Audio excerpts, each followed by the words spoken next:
Bon, merci Clément, bonsoir à tous. Alors j'espère qu'effectivement, et toute la publicité que tu as fait, vous n'allez pas être déçus. Je vais effectivement vous parler de particules. Je pense que mon exposé s'inscrit dans la continuité de ce qu'a fait Clément, puisque je vais aussi parler de polymères, je vais parler de latex, je vais parler de silice, je vais parler de micelle. D'accord. Je vais aussi être, je pense, assez complémentaire parce que Clément a donné un panorama en présentant plusieurs études, alors que moi, ce que je vais vous proposer assez rapidement, vous allez voir, c'est de rentrer dans une étude particulière et plutôt de la vivre chronologiquement sur une dizaine d'années pour vous montrer où on est arrivé aujourd'hui. Alors, un petit peu de vocabulaire au départ. Ce qu'on appelle le vocabulaire du chimiste, ce qu'on appelle particules, c'est un petit morceau de matière solide en général. Elle peut être un peu molle, mais enfin, c'est un solide.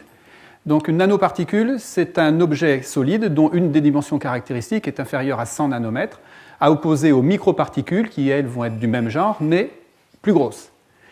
Alors, ce qu'on utilise souvent aussi, c'est le terme système colloïdal ou colloïde, qu'on peut définir comme un mélange stable dans le temps. Ça signifie qu'on ne voit pas de sédimentation, le système reste stable dans le temps, sur plusieurs semaines, plusieurs mois, qui est constitué d'au moins une phase dispersée, qui peut être un gaz, un liquide, un solide, dans un milieu dispersant qui lui-même peut être un gaz, un liquide ou un solide.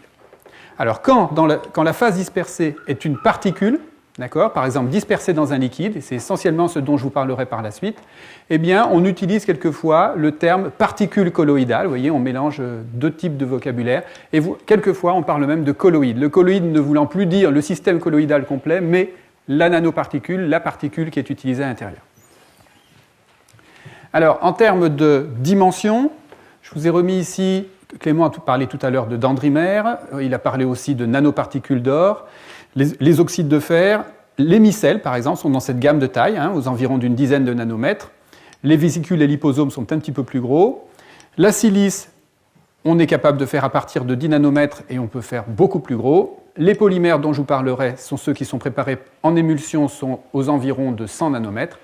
Et puis on peut faire plus gros aussi comme polymère. En changeant un petit peu la recette, à ce moment-là, on parle de polymérisation en dispersion. Ce dont je vais vous parler, c'est essentiellement ce qui est marqué en jaune ici, qui va être un petit peu le fil conducteur de tout mon exposé. Alors, quelles sont les formes récurrentes des particules en général ? Eh bien, je dirais qu'il y a deux situations. Si la particule en elle-même est constituée d'atomes qui s'organisent en trois dimensions dans l'espace, qui se répètent régulièrement, comme ici ces empilements d'atomes, eh bien, on dit que les composés sont cristallisés, et au-delà d'une certaine taille critique, eh bien, ces particules vont être facettées. Et donc, elles vont ressembler, elles vont avoir la forme d'un polyèdre, et ce polyèdre, en général, ressemblera beaucoup à ce qu'on appelle la maille élémentaire du cristal. Donc, si la maille élémentaire est un cube, eh bien, on aura souvent des arêtes et des angles à 90 degrés entre les faces des particules. En revanche, dans toutes les autres situations, quand le composé n'est pas cristallisé, c'est le cas des polymères, c'est le cas de la silice qui est un composé amorphe, eh bien, la forme de base, c'est la sphère. C'est la sphère, pourquoi ? Parce que dans une sphère, c'est là qu'on peut ranger le maximum de matière tout en offrant le minimum de surface. Et comme toute la thermodynamique de ces systèmes-là consiste à minimiser la surface, eh bien, la sphère est le meilleur modèle. Alors, pendant longtemps, on s'est amusé à faire des sphères. Je voulais juste vous montrer des travaux récents. Non, je vais vous montrer quelques exemples de sphères. Alors, la silice Stoeber, que j'appelle Stoeber comme étant, même si en fait dans la pratique il y a des travaux plus anciens que Stoeber. On dit toujours Stoeber, mais il y a un article plus ancien qui avait montré déjà la présence de ces particules. Je ne veux pas vous présenter la chimie parce que Clément vous en a parlé en long et en large. Ici, on part d'un alkoxyde de silicium en présence d'ammoniac, dans l'éthanol, en chauffant un petit peu, eh bien, typiquement, on peut obtenir ce genre de billes, puisqu'on est d'une catalyse basique qui nous amène donc à avoir un système qui va être très dense. Sur ce genre d'image, on est capable d'aller mesurer, alors ici c'est de la microscopie électronique à transmission, on est capable avec des logiciels d'aller mesurer la dimension de chacune de ces particules, de faire des statistiques sur cette image, mais aussi sur une dizaine ou une quinzaine d'images, donc vous voyez jusqu'à 2000 particules par exemple.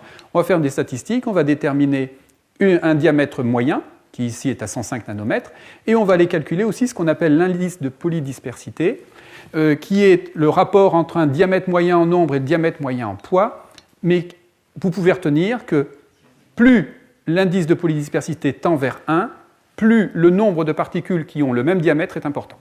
Voilà ce qu'il faut retenir. Donc typiquement ici, on a des diamètres, on a un indice de polydispersité qui est de 1,03.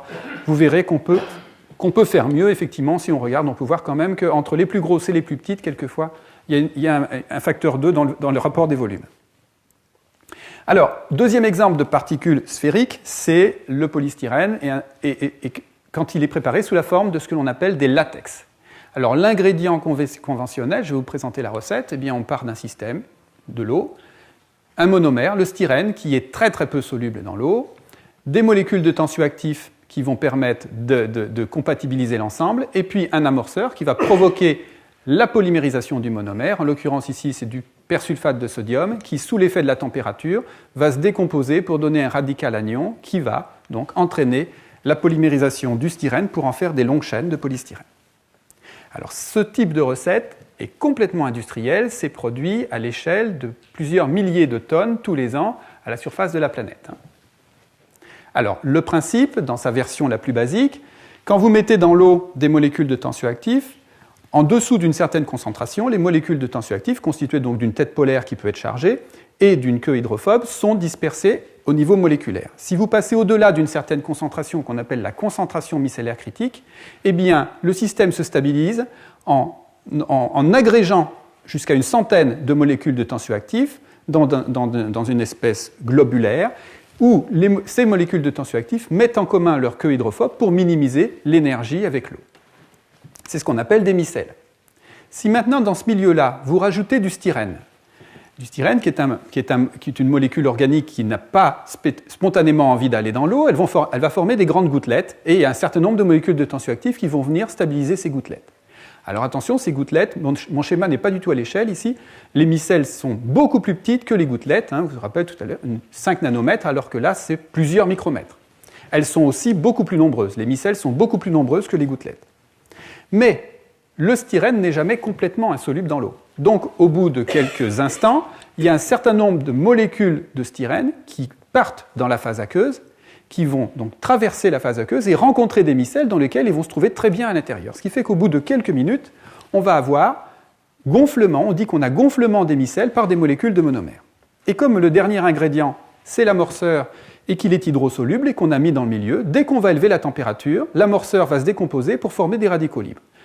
Ce radical libre va rencontrer une première molécule de monomère pour former un centre actif, avec une deuxième, une troisième, former une toute petite chaîne en croissance de polystyrène qui devient de plus en plus hydrophobe et qui ne va avoir qu'une seule envie, c'est aller se réfugier à l'endroit où le milieu est organique, c'est-à-dire l'intérieur des micelles. Donc quelques instants plus tard, eh bien, les centres actifs sont arrivés dans les micelles et tout le monomère qui est à l'intérieur des micelles polymérise pour donner des débuts, des germes, ce qui va devenir par la suite des particules. Donc le système continue à évoluer, les gouttelettes de monomère se vident au fur et à mesure en styrène parce que le styrène est consommé par les micelles et dans les micelles il est consommé par la polymérisation. Ce qui fait qu'en fin de réaction, eh bien, on obtient des particules de latex qui sont finalement constituées de chaînes de polystyrène stabilisées par des molécules de tensioactifs, et tout ça, ça forme un milieu complètement stable dans le temps, dans l'eau. Alors, ce colloïde, donc ce système colloïdal, c'est ce qu'on appelle donc un latex, et on parle plutôt de particules de latex, qui en l'occurrence ici serait du polystyrène. Alors, ce que je voulais vous dire, c'est que alors les sphères, donc, c'est assez facile à faire et c'est formé assez spontanément, donc avec ces systèmes, que ce soit la silice ou le polystyrène. Il y a quand même pas mal de gens qui, ces derniers temps, essayent de trouver des moyens de faire des particules de polymère qui ne seraient pas sphériques. Alors, dans un travail récent que j'ai trouvé ici, qui est assez intéressant, consiste à partir de fameuses particules de polystyrène dont je vous parlais à l'instant. On les met dans un polymère hydrophile qui est le polyalcool vinylique, et on va en faire un film. On fait une dispersion de particules de polystyrène dans un film de PVA. On va chauffer ce film à une température suffisante pour que les particules de polystyrène deviennent déformables, deviennent molles. Donc, au-delà de la température de transition vitreuse, même vraisemblablement au-delà de la température de fluidification. À ce moment-là, c'est comme si on avait un système très fluide à l'intérieur. À ce moment-là, notre film de PVA, on fait un étirement uniaxial, par exemple. on va déformer sous cette forme-là les particules, on laisse refroidir. Le film de PVA est soluble dans l'eau, donc il suffit de remettre tout ça dans l'eau et on récupère des particules de polymère qui vont avoir ces formes-là. On a une autre option, c'est de faire l'étirement avant de chauffer. Donc à ce moment-là, on crée du vide. En chauffant, eh bien, le polymère va réinvestir ce vide et former après refroidissement des particules. Donc vous avez un exemple ici de type vous avez les particules de polystyrène initiales et puis voilà ce qu'on peut en faire en fonction des protocoles, de la protocole et des séquences du protocole que je viens de vous présenter. Pour la silice, on ne peut pas utiliser du tout la même recette parce que la silice n'est pas déformable de la même façon que les polymères. On pourrait imaginer de les déformer, mais il faudrait monter à des températures beaucoup plus élevées. Donc pour ça, il y a un travail très récent qui est sorti en début d'année et qui montre qu'il est néanmoins possible de former des bâtonnets de silice. Et le principe est le suivant. Dans un milieu, on va dire Stauber, dans lequel on va avoir de l'eau, de l'ammoniac, dans un alcool, qui est le pentanol cette fois-ci, eh bien, on va rajouter un polymère, le polyvinylpyrrolidone, et on va donc, ce qui a été observé, c'est que si on rajoute de l'acide citrique, eh bien, ou du citrate de sodium, c'est-à-dire la version, le sel, eh bien, on n'a pas mixité entre le pentanol, l'ammoniac, l'eau et le théos, on forme des espèces de nanogouttelettes. D'accord, ici c'est 200 nanomètres, de nanogouttelettes, donc on a autour le pentanol, ici on a de l'eau, l'ammoniac, le PVP. Et si on rajoute le théos, maintenant le précurseur de silice, dans la solution, il est organique au début, puisqu'il est SiOET 4 fois, il est soluble dans le pentanol, mais quand il arrive à l'interface ici avec la gouttelette d'eau, il va s'hydrolyser, et en s'hydrolysant, il va rentrer dans la gouttelette, il va condenser, et en général, il va condenser dans une zone qui est là. Et au fur et à mesure que le théos va être alimenté, eh bien, la particule de silice va pousser dans ce sens-là. C'est-à-dire qu'en fait, elle grandit dans cette direction-là. Ce qui fait qu'à la fin, on peut obtenir des bâtonnets avec un diamètre moyen qui est toujours celui de la gouttelette de départ, mais un facteur de forme qui est en fonction de la quantité de théos qu'on a mis, qui peut aller jusqu'à 25, un facteur de forme étant le rapport entre la longueur sur le diamètre. Donc vous voyez qu'il est possible de contourner la nature pour faire des objets qui ne sont pas sphériques. Alors, ces objets sphériques, ils ont pourtant, depuis que les chimistes savent faire des objets sphériques particulièrement bien calibrés, les physico-chimistes s'en sont emparés parce qu'on sait depuis longtemps que les atomes, même s'ils sont essentiellement constitués de vide, un noyau et puis un nuage électronique mais qui est très peu dense, se comportent en fait comme des sphères rigides. Et les physico-chimistes, quand ils ont vu qu'on pouvait avoir des particules sphériques bien calibrées, ils s'en sont servis comme système modèle pour étudier les empilements de ces particules, leurs défauts et leurs transitions de phase pour mieux comprendre ce qui se passe avec les atomes. Seulement, avec des atomes, des sphères, le nombre d'empilements qu'on peut faire est relativement limité. Par contre, on sait qu'avec des molécules, donc qui sont constituées de plusieurs atomes, souvent de nature chimique différente, eh bien, on peut faire des empilements plus variés. Donc, la grande idée, c'est si on sait aujourd'hui que des colloïdes sphériques peuvent imiter des atomes, est-ce que des agrégats de colloïdes sphériques pourraient imiter des molécules? En gros, vous avez ici un agrégat type qui serait constitué d'une particule centrale, autour de laquelle il y aurait 4 autres particules connectées, si possible pointant vers les 4 sommets d'un tétraèdre dont la particule centrale occuperait le centre. Et si on était capable de faire ce type de particules, ça reviendrait à pouvoir imiter la molécule de méthane. Alors, si on regarde un petit peu le bestiaire qu'on pourrait visiter, on a très récemment présenté toute une analyse de la littérature dans ce Chem-Soc-Rev qui est sorti en début d'année. Eh bien, vous voyez que le tétraèdre dont je vous parlais, il est ici. On pourrait s'amuser à faire des octaèdres, c'est-à-dire mimer la molécule SF6. On pourrait s'amuser à faire des triangles équilatéraux, c'est la molécule BF3, etc. Et vous voyez, j'ai remis ici la nomenclature de la théorie VSEPR ou le formalisme de Gillespie qui décrit la géométrie des liaisons autour d'un atome central au niveau moléculaire. Eh bien, si on était capable de faire la même chose avec des particules, on pourrait donc imaginer de mimer les propriétés. Alors, en faisant cette revue, on s'est aperçu qu'il y a pas mal de choses qui existent dans la littérature. Il y a trois principales voies. La première voie consiste à prendre des particules préformées et essayer de trouver le moyen de les accrocher entre elles, on va dire de clusteriser, d'en faire un cluster, Alors on peut travailler sur des phénomènes de coalescence, c'est ce qu'ont fait Kegel et Weitz. On peut travailler sur de la liaison covalente, en particulier des molécules, des fragments d'ADN, des brins d'ADN qui peuvent venir se coller entre les particules et faire qu'elles s'associent. Donc c'est les travaux de Mirkin, d'Alivisatos, etc. On peut essayer de les confiner. Alors les confiner dans un milieu bidimensionnel. On va prendre une plaque de lithographie dans laquelle on va faire des tout petits trous. On va laisser glisser une solution dans laquelle il y a les particules. Et par un phénomène de démouillage, eh bien, les particules vont venir se loger dans les petits trous. Et si on en loge 3, eh bien après on trouvera le moyen de venir les accrocher toutes les 3. Alors là, par contre, vous imaginez qu'on ne va pas faire de la production industrielle avec un procédé comme celui-ci. Par contre, si on est capable de faire la même chose au sein de gouttelettes d'émulsion, c'est ce qu'ont fait Pine et Yang ces dernières années, à ce moment-là, c'est du confinement 3D, et là, déjà, les productions à plus grande échelle sont envisageables.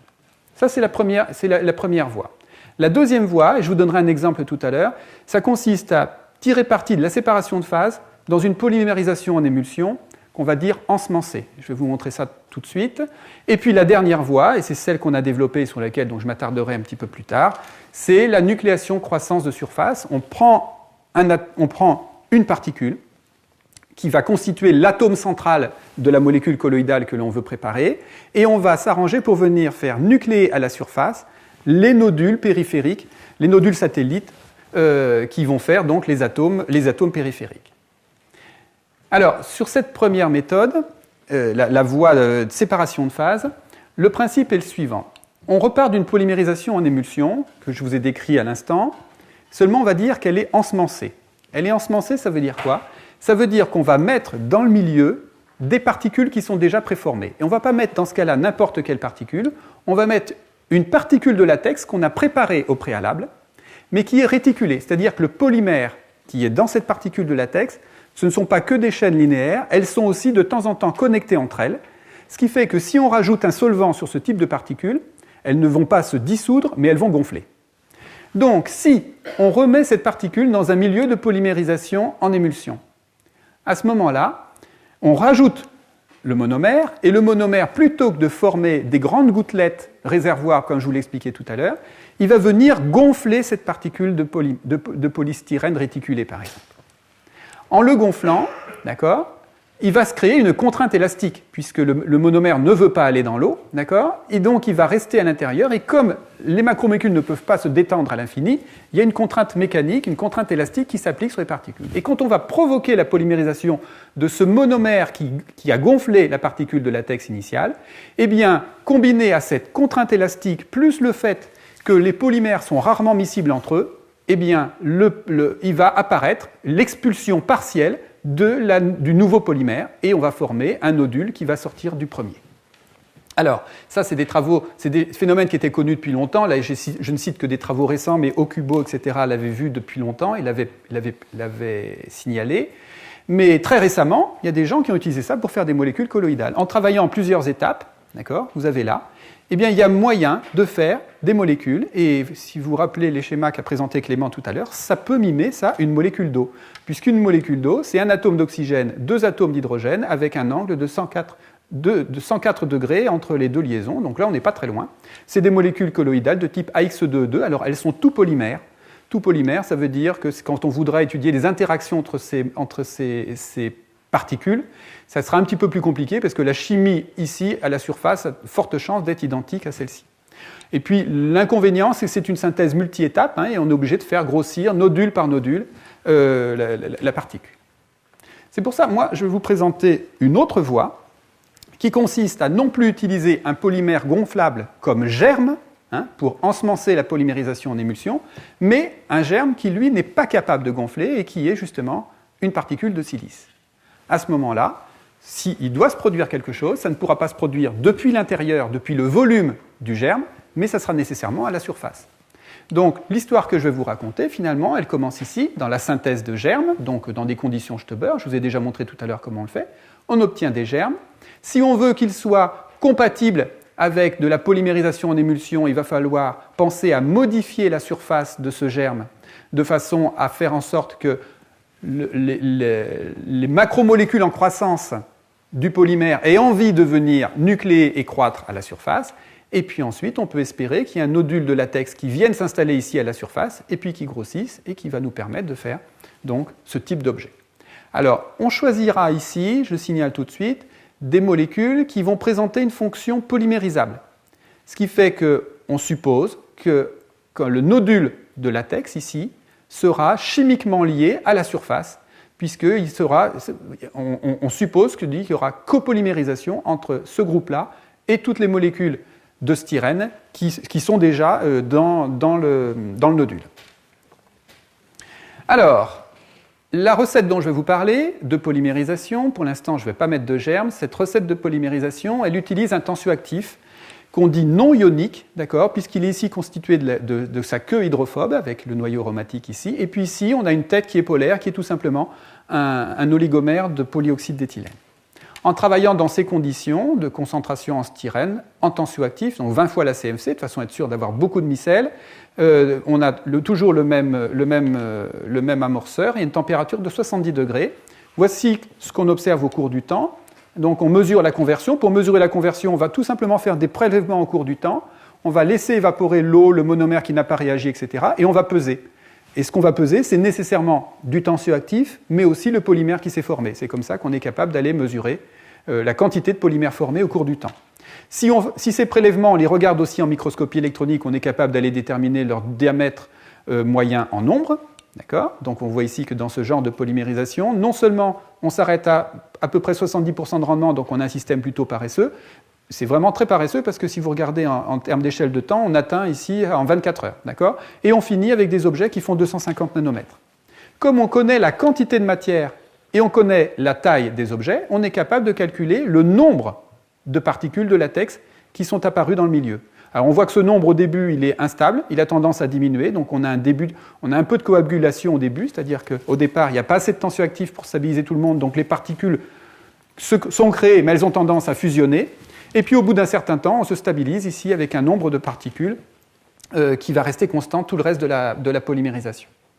Alors je vous ai dit que quand on va mettre nos germes de silice, au début, on a mis nos germes de silice, mais ils étaient nus, ils étaient de silice, donc en surface essentiellement SiOH. Si on met des particules nues de silice dans ce type de polymérisation, eh bien elles vont être spectateurs parce qu'elles aiment l'eau. Le polymère n'a aucune affinité pour la surface de la silice, et donc à la fin, on aura un mélange de particules de silice et de particules de latex. Si on veut qu'il y ait des interactions, eh bien il faut qu'on modifie, comme je vous disais tout à l'heure, la surface des particules.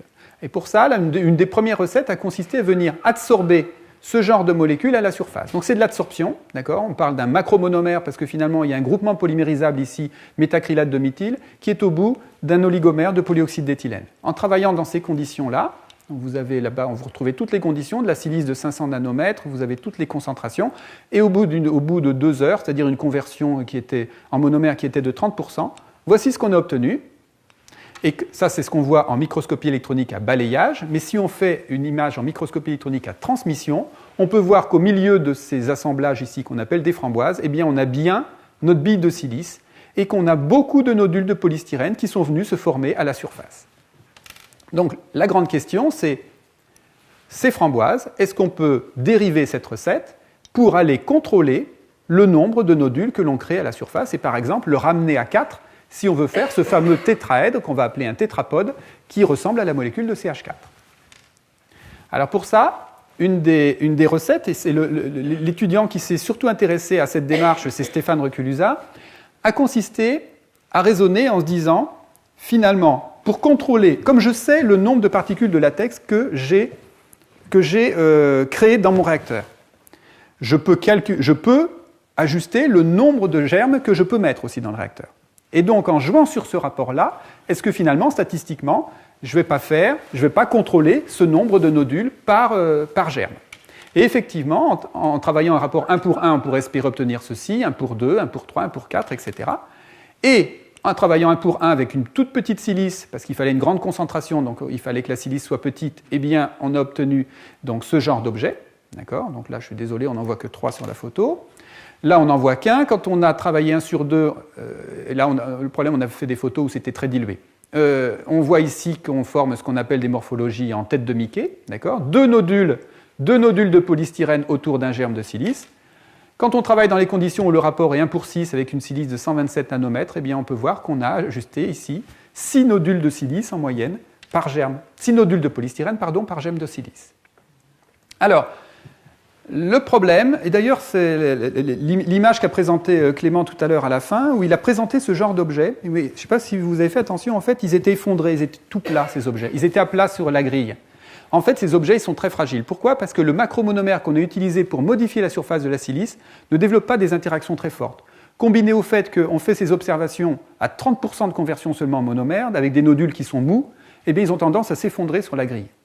Donc, pour corriger ça, on a en particulier changé la molécule qui permet de faire une modification, et là on a utilisé un silane qui lui va être chimiquement greffé à la surface du germe de silice et qui porte toujours cette fonction métacrylate. Alors, ce qui est important, ce que je vais vous montrer ici, c'est qu'il faut impérativement contrôler la quantité de silane que l'on greffe. Parce que si je vous essayais de saturer la surface en mettant par exemple une concentration surfacique nominale, alors quand je dis nominale, ça veut dire que c'est ce qu'on a mis dans le réacteur, on a mis 16,16 micromoles de cette molécule, celle-ci, par mètre carré de silice développé. Ça ne veut pas dire que tout s'est greffé. Quand je dis nominal, c'est ce qu'on a mis. D'accord ? Ça se trouve, on n'en a greffé que la moitié. Eh bien, on a obtenu ce genre, quand on fait après la polymérisation, en fonction de la taille de la silice, on va prendre cet exemple-là par exemple, on voit que le germe de silice est là et le polystyrène a englobé entièrement la silice. Et en fait, ce qui est important, ici de comprendre, et ça va être récurrent à toute la suite de mon exposé, c'est que la densité de silane qui est greffée à la surface de la silice va complètement contrôler la mouillabilité du nodule de polystyrène sur le germe de silice. Un petit schéma pour vous l'expliquer. Donc ici, on a notre germe de silice, et là, on l'a mis dans des réactions de polymérisation. Ce que je vous disais tout à l'heure, c'est que si on ne modifie pas, si le taux de greffage est 0, on n'a pas modifié la surface de la silice, eh bien, le nodule de latex va croître indépendamment, à la fin, on aura un mélange. D'accord ? Le nodule de latex aura vécu sa vie indépendamment de la silice, qui aura seulement été spectatrice de la réaction. Au contraire, si on sature la surface, on a vu qu'à ce moment-là, la surface est très organophile, beaucoup de germes de silice, beaucoup de germes de latex vont venir s'accrocher à la surface et vont former un film continu, et on va à la fin encapsuler. Et bien évidemment, il y a tous les cas intermédiaires, où vous avez, je vous l'ai montré sur une image juste avant, vous avez un Korshel décentré, c'est typiquement ce qui s'est passé là, avec un système intermédiaire, et puis le système qui nous intéresse, nous, c'est de pouvoir accrocher un nodule, mais lui laisser vivre sa vie, tout en laissant la silice disponible, une partie de la surface disponible. Donc, en travaillant cette fois, non plus à 16 micromoles par mètre carré, mais en divisant par 10 la concentration, eh bien, c'est Adeline, dont Clément parlait tout à l'heure, qui s'est amusée à faire varier un autre paramètre. Elle s'est amusée à faire varier la taille de la silice. Le raisonnement n'était pas le même que celui de Stéphane. Stéphane s'est dit, moi je vais ajuster le nombre de germes par rapport au nombre de particules de latex qui sont supposées arriver dans le réacteur. Elle s'est dit, je vais faire un autre raisonnement, c'est celui de me dire, le nombre de nodules, je vais pas du tout jouer sur ce rapport-là, je vais toujours me mettre en excès de latex, mais je vais contrôler le nombre de latex que j'accroche sur la silice tout simplement par la taille de la silice, finalement par la surface qui est offerte. Donc elle a imaginé qu'elle pourrait faire un point en accrocher 2, 3, 4, 6, 8, et c'est ce qu'elle a effectivement obtenu en travaillant avec des silices qui sont progressivement plus grandes. Vous pouvez voir ici quand il y en a 2. Vous pouvez remarquer que dans cette situation, on n'est pas du tout dans la même situation que tout à l'heure, où on avait la tête de Mickey, d'accord ? Là, on a vraiment deux nodules de polystyrène qui ont poussé suivant une figure de répulsion qui est une droite, ici, d'accord ? Et non pas avec un angle qui pourrait pu nous servir à imiter, par exemple, la molécule d'eau. Donc, vous avez ici les tripodes, tétrapodes, hexapodes. L'hexapode se présente sous la forme d'un antiprisme à base trigonale, et le tétrapode qui se présente sous la forme d'un antiprisme à base carrée. Alors, ça, vraisemblablement, vous vous dites, comment a-t-elle fait pour aller déterminer les tailles ici, ou alors combien elle a fait d'essais pour trouver les bonnes tailles qui ont fait les bonnes silices. Alors en fait, là-dessus, il y a eu un raisonnement assez subtil, en s'inspirant de travaux de mathématiciens qui étaient sortis quelques années avant, où cette personne, Batty, a essayé de minimiser l'énergie de n points qui serait à la surface d'une sphère, d'accord, et qui pourrait se positionner à la surface d'une sphère. Et en fait, l'énergie potentielle du système, elle résulte de la somme de deux termes. Le premier terme qui dit qu'il doit y avoir attraction entre chacun des points et la sphère centrale, et un terme de répulsion disant que chacun des points doit être à une distance maximale par rapport aux autres. C'est le principe des détecteurs ennemis pour ceux qui connaissent.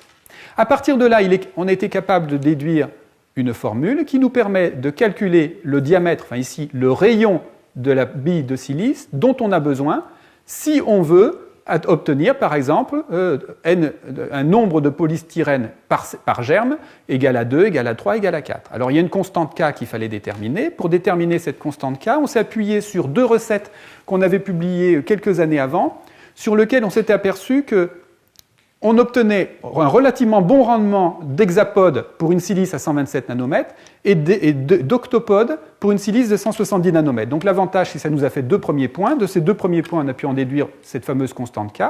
Et à partir de là, elle a pu deviner les autres valeurs de diamètre de silice qu'il fallait pour faire 2, 3, 4, 6, jusqu'à 12 nodules par germe de silice. Et c'est comme ça qu'on a pu obtenir ces particules, ces objets. Maintenant, qu'est-ce qui se passe à la surface en fait? Et ça, c'est David qui a essayé de comprendre ça. L'idée, c'est est-ce qu'on a une idée de comment se fait la nucléation, comment se fait la croissance et comment on arrive à des objets symétriques comme ceci à la fin.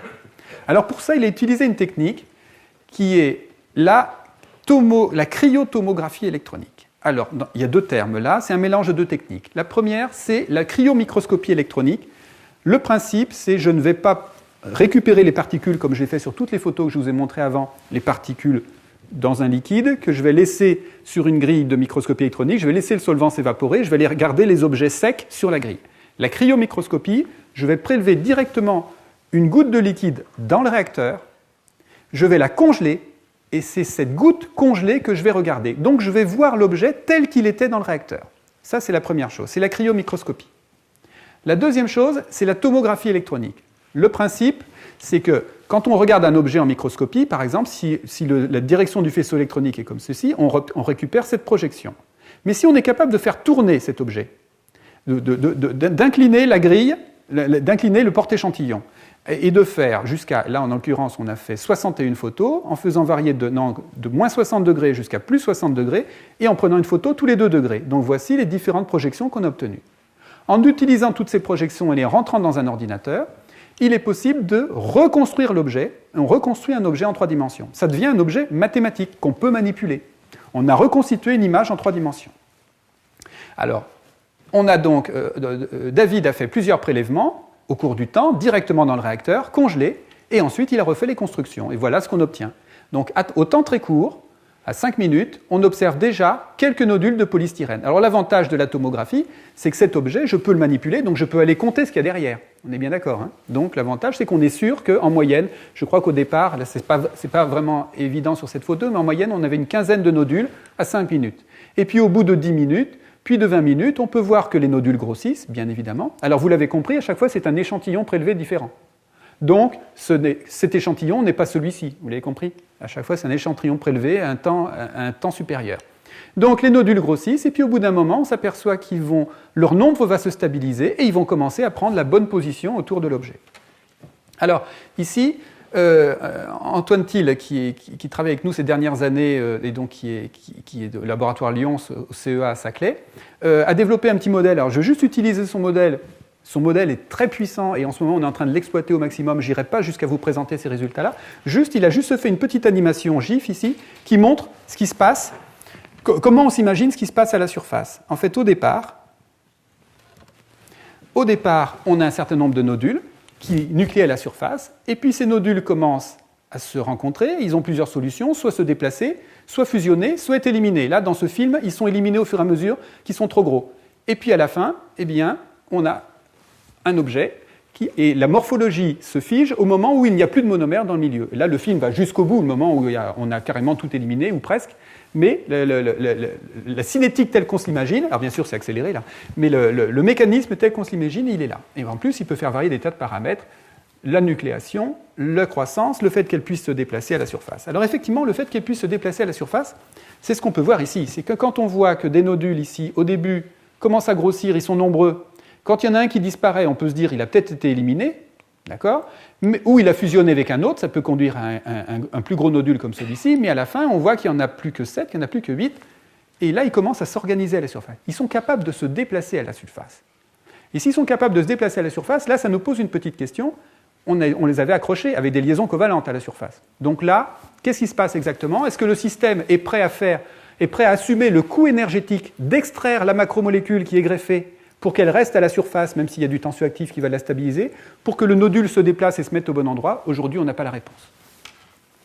Toujours est-il que ce phénomène de coagulation, qu'on peut imaginer facilement en 3 dimensions, eh bien, il se produit aussi, disons, dans un milieu homogène, il se produit aussi à la surface, et là, c'est déjà plus original. L'avantage de la tomographie, c'est qu'on peut aussi aller déterminer, puisqu'on peut correctement positionner le centre du nodule avec le centre du germe, on peut aller lire parfaitement, sans aucune aberration, ici, l'angle de contact. Et on peut montrer d'ailleurs, en superposant toutes les images ici, que l'angle de contact reste constant tout au long de la réaction. D'accord ? Donc il est bien dû finalement à la physico-chimie de la surface, et donc nous, comme je vous l'expliquais tout à l'heure, on interprète le fait qu'il est dû tout simplement au taux de greffage du silane. Voilà.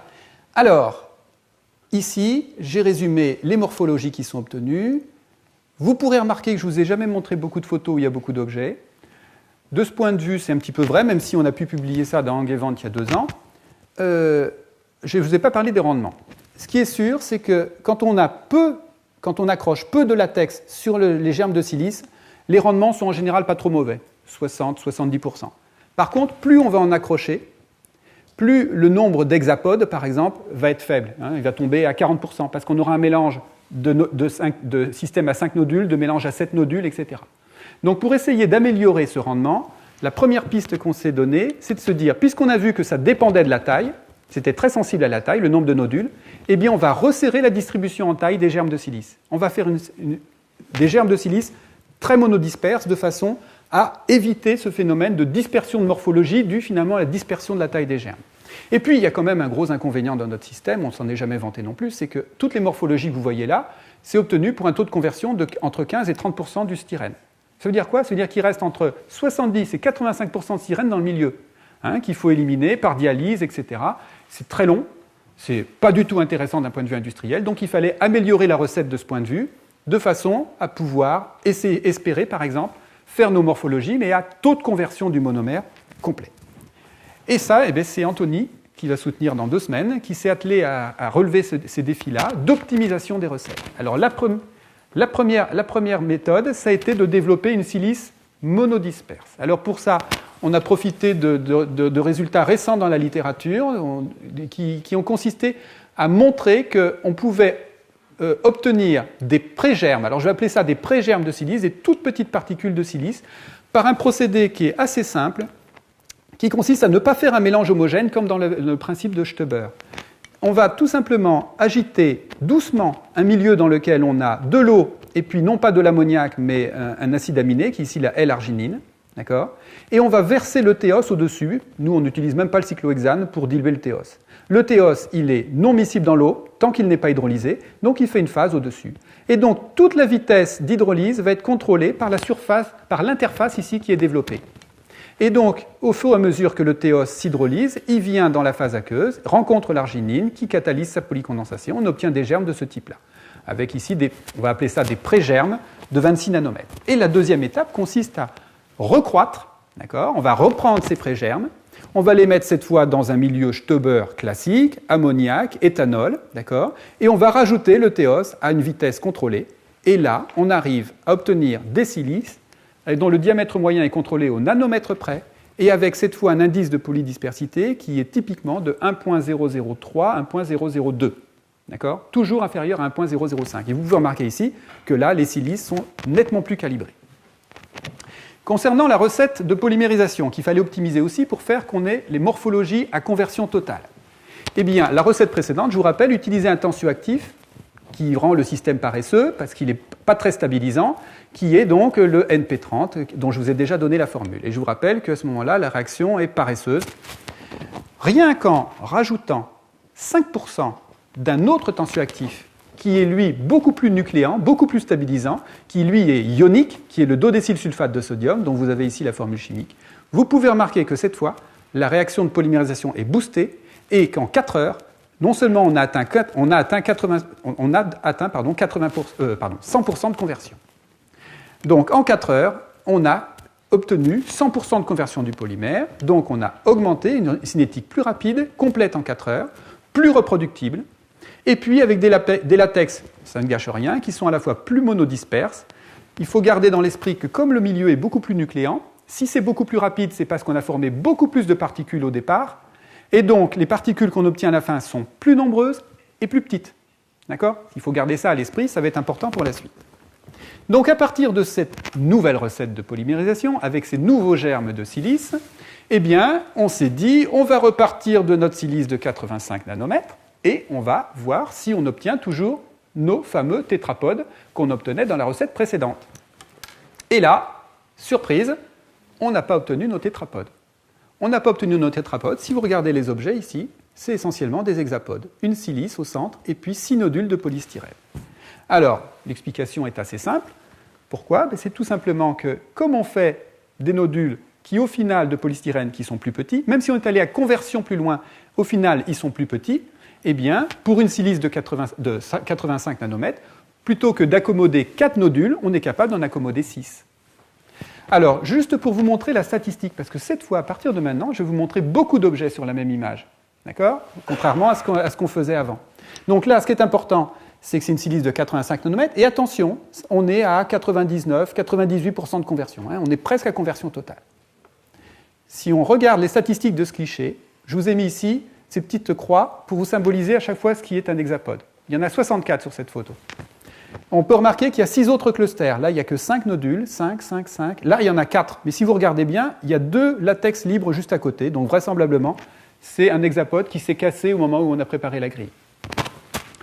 Et donc, au final, on a 64 hexapodes, 6 autres clusters. Donc, si on fait un rendement en morphologie rien que sur cette image, on a 91% de rendement d'hexapodes sur ce type d'image. Alors attention, si on fait une statistique globale maintenant, parce qu'on ne traite jamais qu'une seule image, on traite jusqu'à 200 objets par lot. Et là, en l'occurrence, Anthony, je ne sais pas si on a beaucoup d'étudiants qui ont toujours ce courage-là, il a refait 9 fois la manip. Il a fait 9 fois la manip dans les mêmes conditions expérimentales, avec la même silice. Il a fait plein d'images à chaque fois, les statistiques sur 200 objets. Et il arrive à une statistique solide, cette fois, qui est de 82% d'hexapodes, le reste étant des pentapodes, éventuellement des objets à 4 ou moins, et puis des multisilices que je vais vous montrer sur la photo d'après. Donc là, c'est pour vous montrer comment la recette, cette fois, est plus intéressante. Alors, un cliché de microscopie électronique à balayage, c'est intéressant aussi.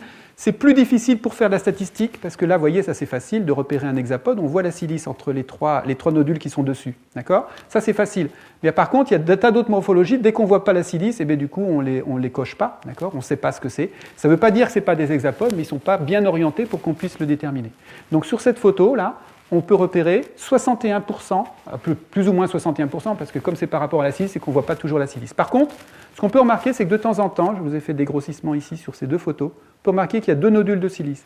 Donc on pourrait très certainement améliorer la recette si on faisait attention à bien disperser notre silice au départ. Voilà, donc il y a certainement de l'optimisation encore à faire là. Alors maintenant qu'on attendait des tétrapodes à 85 nanomètres, d'accord, on a des hexapodes. Ça veut dire que l'équation qu'on utilisait avant, d'accord, avec un facteur K qui était de 16,2 n'est plus valable, puisque maintenant, les hexapodes, on les observe pour ces tailles-là. Donc on a recalculé la constante K, d'accord, qui tombe cette fois à 10,9, donc on a pu déterminer les tailles des silices dont on avait besoin pour faire les tripodes, les tétrapodes, octopodes, nonapodes et décapodes. C'est ce que je vais vous montrer maintenant. Voilà, voici les calculs tels qu'ils ont été faits. Donc, on voulait obtenir des tétrapodes. On les attend cette fois non plus à 85, mais à 54 nanomètres.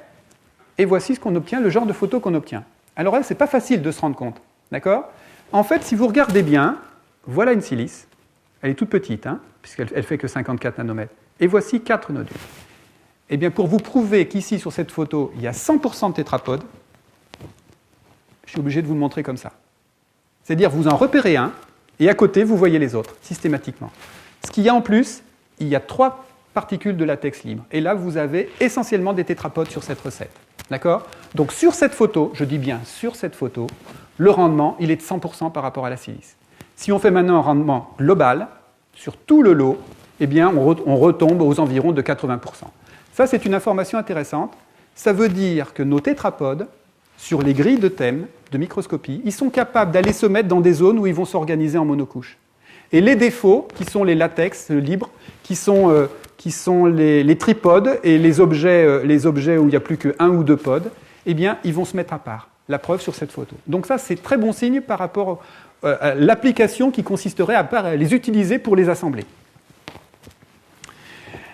Alors, les tripodes. Si on cherche les tripodes, il faut descendre à 44 nanomètres d'après nos calculs. Ben voilà ce que donne la photo. Et là, surprise, on n'a pas trouvé de tripode. Il y en a très peu sur la photo. Des tripodes, je crois qu'il y en a un en bas. Là. D'accord ? En fait, on a trouvé ici encore des tétrapodes. Essentiellement des tétrapodes, jusqu'à 80%. Et encore une fois, cette recette, elle a été faite 9 fois. Et on a systématiquement 80%. Enfin, la moyenne fait 80%. Donc là, on commence déjà à se poser des questions assez intéressantes. On peut remarquer que de temps en temps aussi, on a des doublés. C'est les multisilices dont je vous parlais tout à l'heure. Ce qu'on peut remarquer d'ailleurs là, quand on voit un tripode, on peut remarquer que l'un des pods est beaucoup plus gros que les deux autres. Donc il serait le résultat finalement d'un tétrapode dont deux pods auraient fusionné. Eh bien, il n'y a qu'un pas pour imaginer ça. Alors maintenant, on va regarder sur les tailles plus grandes. Pour faire des octopodes, l'idée, c'était, on a calculé 110 nanomètres.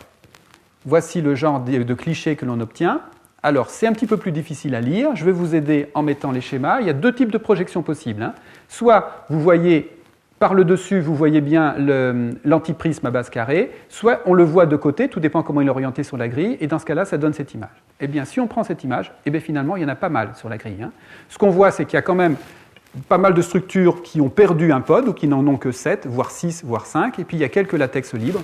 Mais le rendement, il n'est pas génial, mais il est quand même de 54%.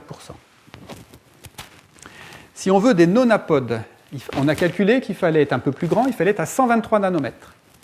Voici un cliché, et voici les nonas qu'on observe sur cette grille.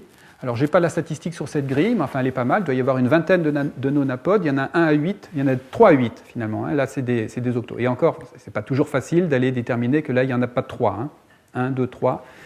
C'est toujours quand même un petit peu délicat. Dans ces cas-là, on ne les compte pas. Mais si on fait une statistique globale sur toute la grille, donc sur plus de 200 objets, on trouve 80%. Vous allez voir dans un instant, ça va nous poser des questions quand même. Et puis, quand on cherche les décapodes, il fallait monter jusqu'à 146 nanomètres. 146 nanomètres, voici ce qu'on obtient. Eh bien, on n'obtient pas des décapodes, on a obtenu des dodécapodes, c'est-à-dire 12 nodules et non pas 10. Alors, il y en a un ici à 10 nodules, mais qui n'est pas beau, d'accord ? Par contre, là, vous en avez des qui sont, en plus, ils sont bien positionnés sur la grille.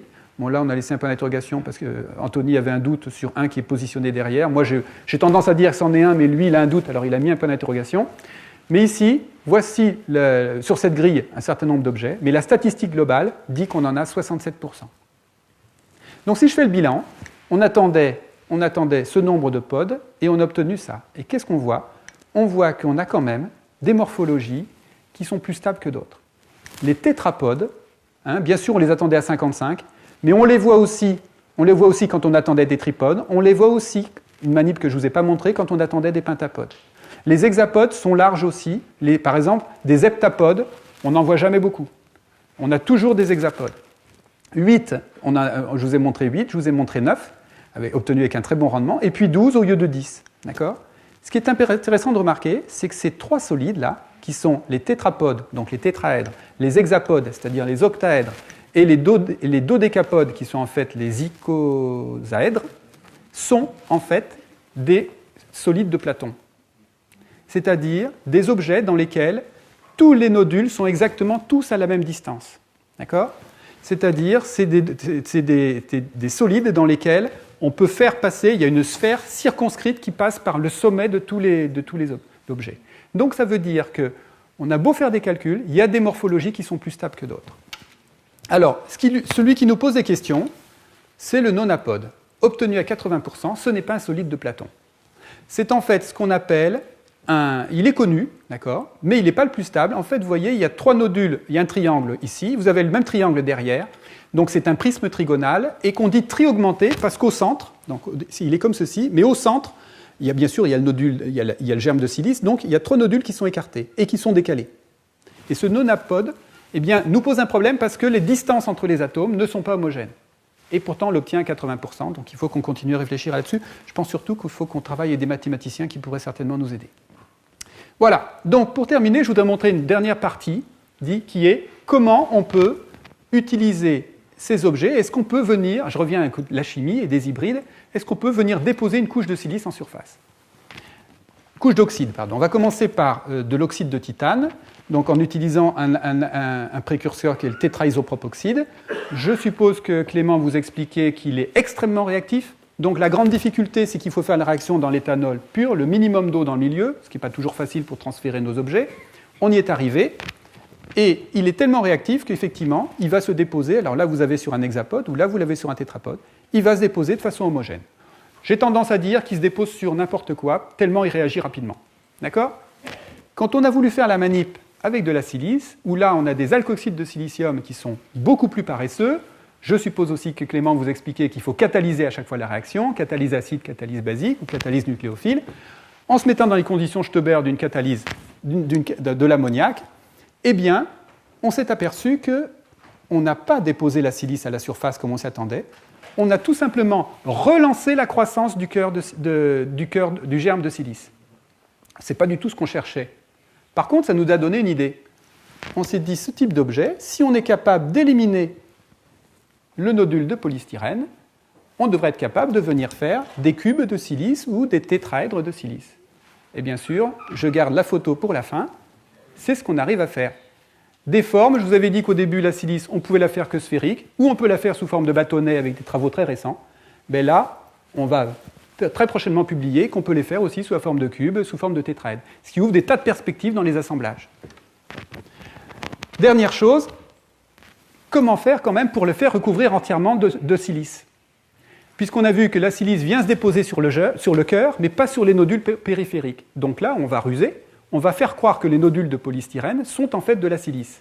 C'est-à-dire que dans la recette de polymérisation en émulsion que je vous ai présentée au départ, on met essentiellement du styrène, mais aux derniers instants, dans les dernières minutes, on va rajouter cette molécule, qui ressemble beaucoup à celle que je vous ai présentée tout à l'heure, le MMS. Il n'y avait qu'un groupement méthylène qui séparait l'alkoxyde du groupement métacrylate. Là, c'est un petit peu plus long. Cette molécule, elle est capable de copolymériser. Donc, elle va se retrouver, comme elle arrive à la fin de la réaction de polymérisation, elle se retrouve à la surface des nodules de polystyrène et elle présente à l'extérieur des alkoxydes de silicium qui sont éventuellement déjà préhydrolysés. Ce qui fait que cette fois, quand on met tout ça en présence de théos, eh bien, on a bien un recouvrement homogène de chacun des tétrapodes, ici, par de la silice, et c'est ce que vous pouvez voir ici, sur un lot, où vous pouvez voir de temps en temps aussi un latex libre qui a subi le même traitement. Voilà. Donc, pour terminer, je voudrais juste vous montrer 3 pistes d'exploration. Nous, on a l'intention d'aller explorer à la suite de ces travaux. La première, c'est ce qu'on appelle les particules à patch. Patchy particles en anglais. L'idée, c'est que dans notre système, là, je vous ai remis la recette. Le germe de silice, modifié en surface, on fait la nucléation des nodules de polymère, ceux-ci croît, se réarrangent et forment par exemple un tétrapode. Si maintenant on est capable de venir, on vient de voir qu'on est capable d'aller faire de la chimie spécifiquement à la surface. Si on est capable maintenant de venir faire greffer, je ne sais pas, un alkoxysilane, comme on sait qu'il y a déjà quelque chose, mais que c'est en faible quantité, il y a encore de la place pour accrocher autre chose. Un alkoxysilane qui va apporter une fonction, je dis n'importe quoi, par exemple, une fonction amine, d'accord? On décroche les nodules de polystyrène qui nous ont servi de masque, et on va faire apparaître ce qu'on appelle des patchs. On aura ici 4 patchs qui seront exactement orientés dans la direction d'un tétraèdre, puisque ici la construction était tétraédrique, et sur lequel on peut s'amuser à faire venir une autre chimie. Par exemple, si ici j'ai dit des fonctions amines, on peut venir mettre des fonctions carboxyliques, par exemple, là. Et ça, c'est extrêmement intéressant parce que ça ouvre la possibilité à des tas de nouveaux assemblages. Alors, c'est marrant parce qu'il y a quelques années, Glotzer avait fait essentiellement des simulations avec des particules à patch. D'accord ? Elle les met dans une boîte, elle laisse l'agitation thermique et puis elle regarde au bout de quelques temps ce qui se passe. Donc là, par exemple, ceux-là, ils sont capables de s'aligner sous forme de plan. Ceux-là sont capables de venir se mettre sous forme de globules. D'accord ? Donc nous, on peut imaginer maintenant qu'à partir de ces particules, on pourrait essayer de faire la même chose. Il y a juste, à ma connaissance, il n'y a personne qui a aujourd'hui fait des particules à patch, au moins dans le domaine nanométrique. Micrométrique, oui, mais nanométrique, non. Et puis, si je reviens sur mes histoires d'empilement, je vous avais expliqué tout à l'heure qu'empiler des sphères, finalement, ça n'amène pas beaucoup d'arrangements possibles. Quand on empile des sphères, ceux qui empilent des atomes, ils le savent, on peut faire soit un empilement cubique à face centrée, on a 3 types d'empilements décalés comme ceci, ou des empilements hexagonaux compacts, et c'est tout. Maintenant qu'on a des particules à patch, on a 4 patchs ici, orientés vers les 4 sommets d'un tétraèdre, on peut rêver de la structure diamant, où vous voyez que chaque atome ici est entouré de 4 atomes. Et on pourrait donc atteindre, par empilement de ces atomes, une structure qui n'est pas compacte, mais qui est très intéressante, en particulier dans le domaine des cristaux photoniques, parce que ça serait la bande interdite complète, qui serait donc une structure diamant. Enfin, deuxième piste d'amélioration, ou d'exploration. Ça, c'est des travaux très récents qu'ont publiés Sakana et Pine, où ils ont développé, attention, on est à l'échelle micrométrique ici, des objets qui sont des billes de polymère qui ont une petite encoche à l'intérieur. Ils sont suffisamment gros pour qu'ils puissent les regarder par microscopie optique. Ils les mettent dans un milieu liquide dans lequel elles ont la place de bouger. Ils les laissent s'associer par des phénomènes de déplétion et des petites particules. Et ici, là, ce n'est pas 3 objets différents, c'est le même objet observé à des temps différents. Avec une caméra, ils sont capables, puisque c'est micronique là, ils sont capables de les voir. Et ils les voient bouger, ils les voient respirer. De la même façon que des atomes vibrent et donnent ce qu'on voit quand on fait des spectres infrarouges. Donc ils sont capables de le voir ici. Et nous, ça nous donne des idées, parce que nous, avec nos objets ici, eux, ils ont une seule encoche. Nous, on peut contrôler le nombre d'encoches, et on peut contrôler leur direction, et on est dans le domaine nanométrique. Ce sera plus difficile pour l'observation, je suis d'accord avec vous, mais on va certainement pouvoir aller aussi regarder des choses de la même façon qu'eux sur ces interactions, c'est-à-dire combiner à des interactions chimiques, des interactions qui sont essentiellement contrôlées aussi par la forme des objets. Enfin, dernière chose, les clusters. Je vous ai présenté des clusters qui avaient un germe de silice et des nodules de polystyrène autour. Est-ce qu'on ne peut pas rêver de faire l'inverse ? Le principe serait le suivant. Je pars d'un nodule de polystyrène réticulé. Je vous ai montré tout à l'heure que quand on utilise le théos, il aime aller dans les milieux organiques. Donc si on met notre nodule ici, notre latex, si on le met dans l'eau, eh bien aussitôt il va gonfler de théos. D'accord ?